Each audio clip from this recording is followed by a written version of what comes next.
Kia ora. This year while I was attending the Christchurch Brick Show, I was taking a look at the really great LEGO Jurassic World display. Every time I see these guys, it just makes me want to go buy those sets. I checked online that day, and hey, guess what? The exact set that I've actually been chasing for maybe 4 years or so now was actually available for purchase, and for less than what it cost for retail. This is set 75930, the Indoraptor Rampage at Lockwood Estate. Could have just called it Lockwood Estate, guys. The scene is from the second half of the Jurassic World Fallen Kingdom movie. There's a secret bad guy black market auction that's taking place, and we get a really fun, goofy slasher movie for the last 40 minutes featuring a dinosaur as the killer. It's ridiculous. The set's overview here is the mansion from the movie, a pretty good lineup of characters, and a really cool exclusive dinosaur from the Jurassic World Fallen Kingdom LEGO line. I wanted to cover this set because it is such a weird set for the Jurassic Park line to have, and it's usually the weirder sets that are my personal favorites, especially to talk about. A LEGO Jurassic set that's a mansion is really curious. What resembles a really decent Wayne Manor in my opinion is actually the Lockwood Estate, as shown from the film Jurassic World Fallen Kingdom.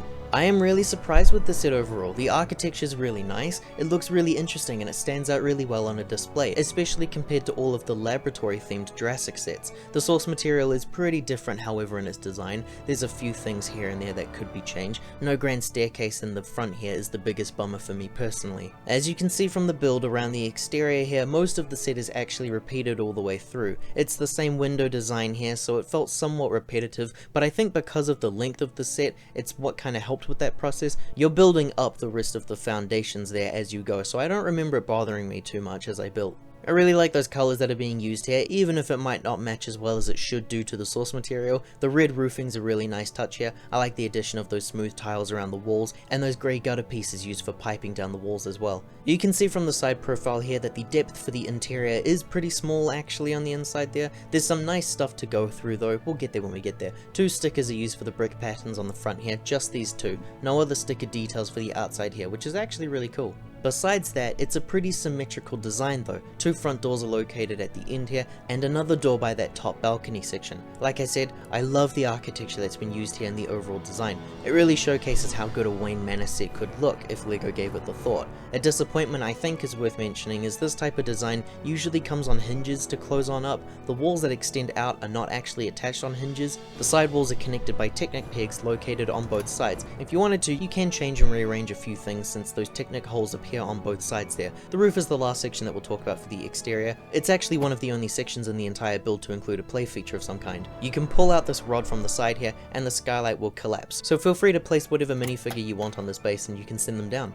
In the movie, if I'm remembering correctly, this is how they beat the Indoraptor, and if you actually have enough room on your display to play around with this, then yeah, the Indoraptor does react really well to that moment. It's really cool. Now we can spin this around for the inside look. It's nice, it's just not really the main draw for me like the rest of that build was. A few features are here inside, some rooms that feel very fitting for a mansion, a laboratory build that doesn't feel very fitting for a mansion, and a grand entranceway that's a little bare bones for my taste. On the lower floor here, 2 side walls have these lamps or flower vases or vessels of some kind. It's some ornate thing at the very least because it's a rich mansion. Above that room is a completely empty space, and then it's the roof tiles. And that's it. The exact same thing can be said for the other side. It's the same build, very barren on the inside here. The entranceway has some flowers on the front, and the most notable addition comes in the dinosaur art prints that are behind the glass walls. 2 very cool unique sticker designs on both sides of the build. These walkways that are added as extras have the exact same Technic peg holes as the side walls. You can remove them from this build, which actually helps with displaying the set now because you no longer have that awkward U-shape. Now it's just a long flat space to deal with. I can't recall if there was a laboratory in the estate or not. It's a Jurassic Park set though, so you better believe we're going to get a laboratory. There's a few things to go over here. There's this section here for a baby dinosaur, I believe a small heated bed and a monitor that's keeping up with the dinosaur, tracking its data, etc. Some kind of an illumination table inspecting a dinosaur claw here. Next to it is a box that has an egg inside, another computer monitor and a microscope right next to it. The lab is the most fleshed out build of the inside section here, despite no scientist minifigures being included in the set funnily enough, and I think that's interesting. Above that section, we have the main rooms, essentially the living quarters of I assumed Mr. Lockwood, but since he's not included in the set, I suppose this is where the clone girl and Prometheus biologist live. Here we have a small study area with a table, a desk lamp and a map. A cool detail I like is that cylinder piece that's got the umbrella sitting inside it. And then here we have a bedroom, which is just a bed. That bed can be flipped over though, and Maisie can go flying with it. The bed actually has enough room underneath to hide her from the Indoraptor, just like in the movie. Overall, it's really nice. It's a bit more more substantial than I think I gave it credit for at the beginning, but the exterior is the highlight for me, definitely. We've also got this bust of a Triceratops for the inside section as well, a display for Lockwood's collection or an item listed at auction, it's up to you.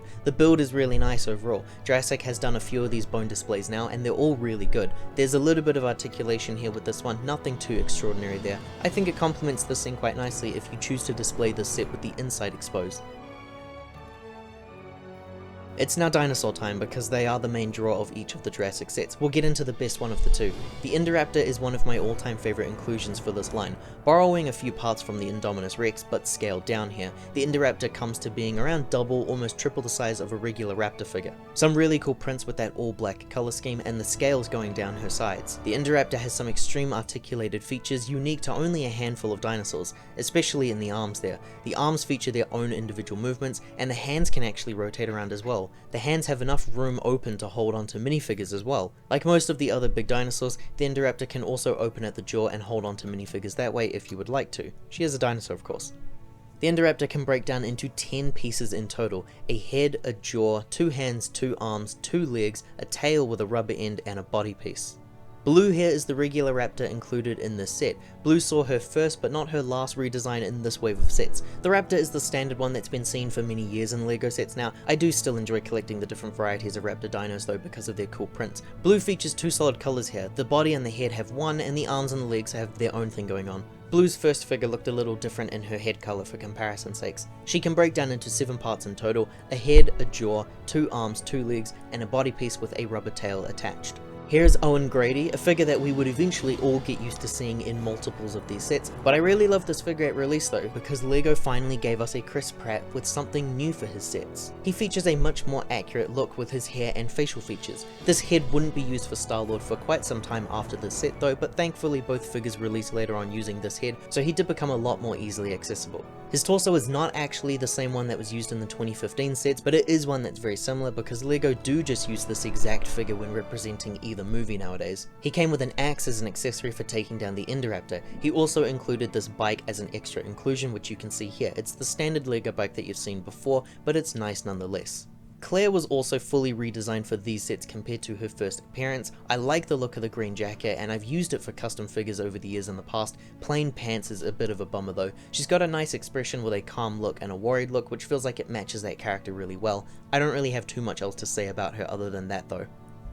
This is Ken Wheatley, one of the antagonists of the movie, and he's basically just this movie's version of Roland Tembo. In the movie he's played by Ted Levine, which is really cool actually. That's a good actor to get in LEGO. That face print won't really work for a Buffalo Bill figure though, but that's okay. His head was originally used for him and exclusive to that actor. It's now been used for the likes of Peter Mullen, Christopher Walken, and now I see it's actually been used for Ian McKellen in the Rivendell set. These are all great actors who in my eyes deserve to have their own unique head, but whatever, I don't make the rules.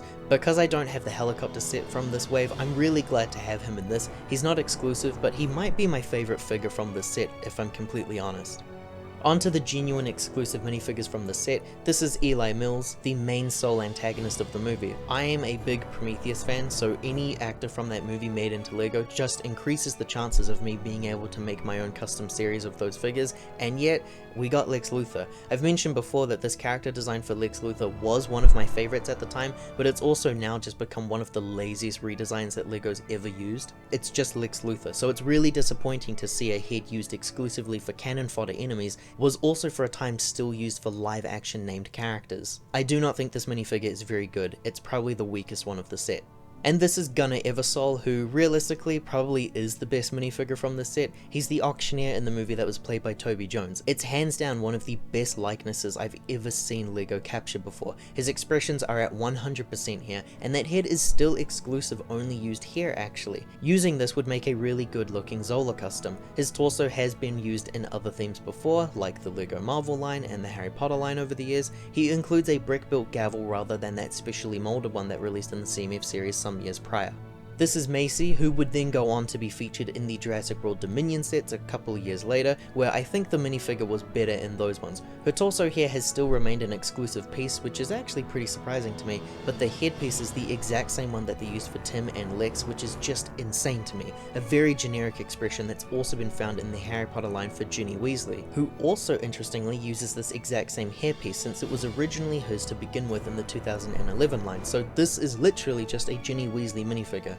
The instructions are in that bigger book, only shown in larger sets, no real theming on the inside here. At the back we have the picture of the set and an inventory list, and we can see the full wave of sets featured here. I always considered buying that pterodactyl set, but it was $50 here and such a small vehicle. I do think that that helicopter makes for a really cool set actually. I really love militarized vehicles in LEGO. The estate naturally is my all-time favorite here. I do have the Carnotaurus set, which is also a really great set. Great builds, great dinosaur. The Stygimoloch set was also really good. This wave actually did a really excellent job in giving us brand new molded dinosaurs. At the back of the instructions were always tips on how you can make your own monstrosities. This level of customizing, it's simply not for me. The LEGO Life app actually does get a mention here, and then we have an ad for the LEGO Ninjago spinners interestingly enough. The Lockwood estate is one of my all-time favorite sets from the Jurassic World line. This was one of my most desired sets for some time, and I'm really glad that it holds up. The inside is nothing to really write home about, but it's the exterior that I was always personally interested in, and the special dinosaur of that Indoraptor, one of LEGO's only sets based on a mansion that really does sell that idea across. I love this set so much. If you enjoyed this look at an older LEGO Jurassic World set, liking and subscribing does help to support this channel. Ka kite anō.